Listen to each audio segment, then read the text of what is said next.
Bonjour à tous. Bonjour. Alors là, aujourd'hui, on a 5 ans de mariage. Yeah. Alors, c'est noces de bois. Alors, le bois, pour moi, c'est la croissance, la maturité. La solidité, les racines. Voilà, ça, on s'enracine. On va vraiment plus dans le dur.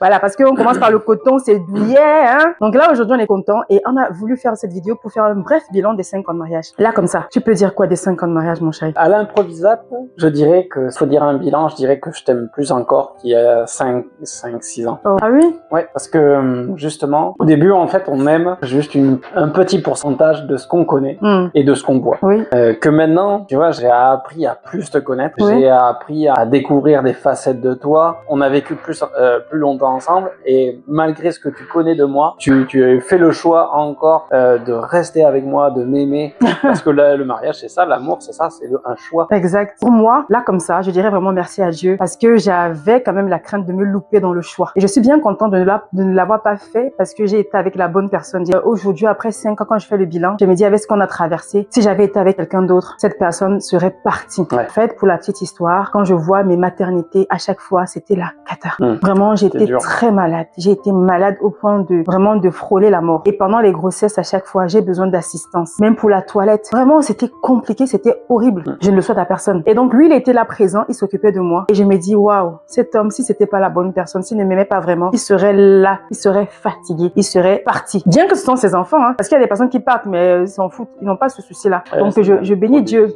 pour cette assistance. Et merci à Dieu d'avoir un mari qui fait la cuisine, qui fait la vaisselle, qui s'occupe des enfants, qui n'a pas besoin que oui, madame soit là. Et vraiment, merci à sa mère.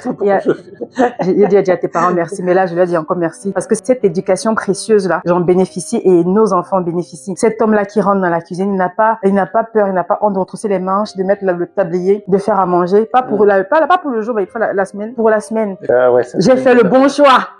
Forcément, il n'y a pas besoin de faire forcément de la grande cuisine, mais non, pas besoin de pouvoir soulager l'autre quand c'est possible. Je bénis Dieu aussi pour ça, d'avoir un mari qui s'implique dans les tâches ménagères, qui s'implique dans la vie des enfants. Et une anecdote que j'aimerais raconter, parce que non pas du tout ce qui est beau, alors qu'il y a des moments aussi difficiles. Mais l'une de nos premières disputes, parce que je peux pas me rappeler la première, mais l'anecdote que j'aimerais raconter, en fait, c'est qu'on est allé faire les courses. Moi, je suis quelqu'un qui fait attention au prix des articles dans les magasins. Je suis pas à prendre piocher. Non.